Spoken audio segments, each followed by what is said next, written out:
Now I'm feeling too tired because I have been working for 2 hours. हाँ guys, मैं 2 घंटों से काम कर रहा हूँ और अगर मैं 2 घंटों से काम कर रहा हूँ means I have been working for 2 hours, तो यहाँ पर कौन सा टेंस है? या सही पहचाना आपने, प्रेजेंट का एक ही तो टेंस रह गया है, प्रेजेंट परफेक्ट कंटिन्यूअस। तो आज हम लोग देखेंगे प्रेजेंट परफेक्ट कंटिन्यूअस। और तैयार है ना आप लोग उसका स्ट्रक्चर देखने के लिए?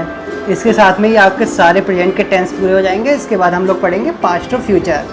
तो चलिए स्टार्ट करते हैं प्रेजेंट परफेक्ट कंटिन्यूअस। तो गाइस, सबसे पहले तो हम लोग बात कर लेते हैं कि इसे प्रेजेंट परफेक्ट कंटिन्यूअस टेंस क्यों कहते हैं। यहाँ पर एक काम है जो कि कुछ टाइम पहले से होते हुए आ रहा है और अभी भी कंटिन्यूसली चल रहा है। तो देख लेते हैं प्रेजेंट परफेक्ट कंटिन्यूअस टेंस का एक example. I have been teaching for 3 days। मैं 3 दिन से पढ़ा रहा हूँ। हो सकता है कि मेरी एक जॉब लगी है एंड मेरा ये ट्रायल है या फिर जॉब की स्टार्टिंग है जिसमें कि मैं 3 दिन से पढ़ा रहा हूँ। चलिए देख लेते हैं दूसरा sentence. Priyanshi has been weeping since morning because TikTok has gone. Priyanshi सुबह से रो रही है क्योंकि टिकटॉक जा चुका है।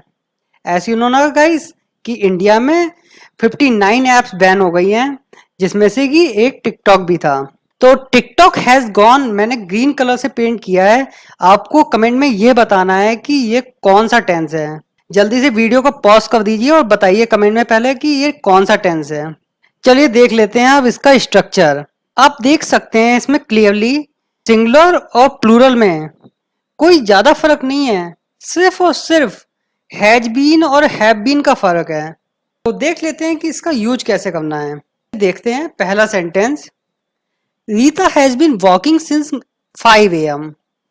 मतलब कि रीता सुबह 5 बजे से टहल रही है।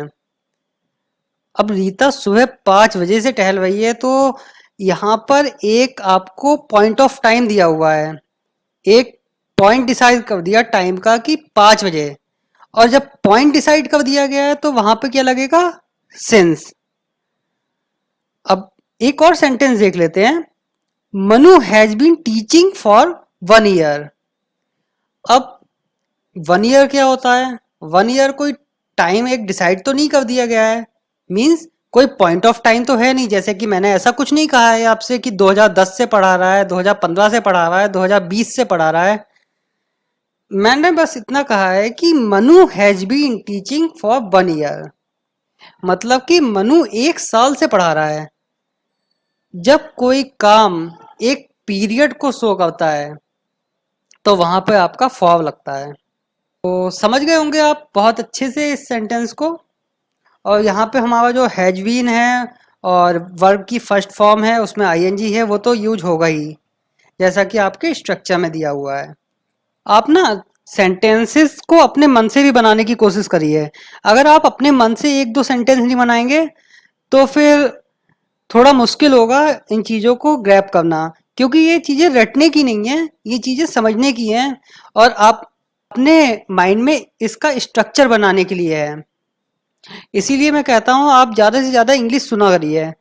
जब आप ज़्यादा से ज़्यादा इंग्लिश सुनेंगे तो आपके माइंड में ऑटोमेटिकली स्ट्रक्चर बनते रहेंगे, तो आपको बोलने में कोई भी प्रॉब्लम नहीं होगी, जैसे कि हिंदी बोलने में प्रॉब्लम नहीं होती है। चलिए देख लेते हैं प्लूरल। पहला एग्जाम्पल देखते हैं। They have been dancing for 2 hours। मतलब कि वो लोग 2 घंटे से नाच रहे हैं। अब मैंने बताया था ना पीरियड ऑफ टाइम, कि एक टाइम पीरियड दे दिया गया है, जैसे 5 सेकेंड, 10 सेकेंड, 10 मिनट, 2 घंटे, 2 दिन, मतलब जैसे भी आप माने। तो 2 घंटे से नाच रहे हैं ना वो लोग, तो इसीलिए हमने क्या लगाया है? फॉर। सिंस और फॉर में लोगों को बहुत ज्यादा कंफ्यूजन रहती है, लेकिन इसके बाद नहीं रहेगी। और आपकी कंफ्यूजन तो दूर हो ही गई है ना।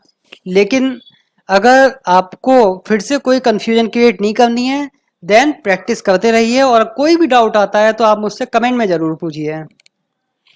देखते हैं next sentence. I have been swimming since morning. मैं मॉर्निंग से स्विम कर रहा हूँ या फिर मैं मॉर्निंग से तैर रहा हूँ। तो जब मॉर्निंग की बात हुई तो मॉर्निंग क्या है?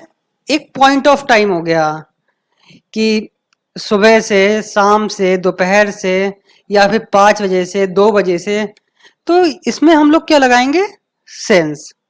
चलिए देखते हैं हम लोग नॉट वाले सेंटेंस।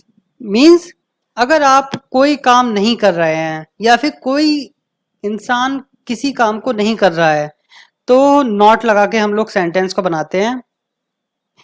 तो आप देख सकते हैं मैंने यहाँ पर एक क्लियर रिप्रेजेंटेशन करने के लिए नॉट को रेड कलर से लिखा है, और आप देख सकते हैं कितना आसान है ये। कहीं पर भी आपको कोई चेंज करने की जरूरत नहीं है, सिर्फ और सिर्फ हैज और बीन के बीच में नॉट लगा देना है और आपका सेंटेंस नेगेटिव हो जाएगा। इतने आसानी से किसी ने पढ़ाया है? नहीं ना। लेकिन आप लोग 2-4 सेंटेंस अपने आप से जरूर बना लीजिए। वीडियो को पॉज करिए और 2-4 सेंटेंस बनाइए इसी स्ट्रक्चर पे, जिससे कि आपको ये हमेशा याद रहे। इंटेरोगेटिव। अब इंटेरोगेटिव में क्या होता है, मैंने जैसा कि पहले ही बताया था, हमारा पढ़ने का तरीका बहुत सरल रहेगा। मैंने हैज को उठाया है सब्जेक्ट और बीन के बीच में से, और इसको उठा के मैं सबसे आगे ले आया हूं। ऐसा ही मैंने हैव के साथ भी किया है। तो देख लेते हैं सेंटेंसेस कुछ। Has Rita been walking since 5 AM। देखिए कितना आसान है, बस एक चीज आपको याद रखनी है, इसमें क्वेश्चन मार्क जरूर लगाना है। देखते हैं next. Has Manu been teaching for 1 year। क्या मनु 1 साल से पढ़ा रहा है? चलिए आप देख लेते हैं कुछ plural. Have they been dancing for 2 hours। क्या वो 2 घंटे से डांस कर रहे हैं? Have I been swimming since morning. क्या मैं मॉर्निंग से तैर रहा हूं? तो देखा ना आपने कितना आसान है ये। अब सिंगुलर और प्लूरल में हम लोग देखते हैं WH वर्ड जब आगे लगाते हैं तो कैसे करके सेंटेंस बनते हैं। तो आप इससे पहले कोई भी WH वर्ड लगा सकते हैं इस स्ट्रक्चर में, जो कि आप ये देख रहे हैं इंटेरोगेटिव वाला सिंपल स्ट्रक्चर। तो ये सब के सब आपके लिए होमवर्क हैं, लेकिन फिर भी मैं एक सेंटेंस ले लेता हूँ। तो मैं ले लेता हूँ इसमें second sentence, has Manu been teaching for 1 year। अब मैं इसमें कोई WH वर्ड लगा के देखता हूँ, जैसे कि why has Manu been teaching for 1 year। Manu 1 साल से क्यों पढ़ा रहा है? तो चलिए हो गए हमारे सारे के सारे सेंटेंसेस, और आप प्रैक्टिस जरूर करिएगा। कोई भी प्रॉब्लम हो तो आप कमेंट करिए। If you like this video give a thumbs up, share with your friend and subscribe my channel. अगर आप लोग प्रेजेंट की तरह ही पास्ट के भी वीडियोस देखना चाहते हैं तो आप प्लीज कमेंट करिए। बने रहिए मेरे साथ और मिलते हैं नेक्स्ट वीडियो में। Thank you.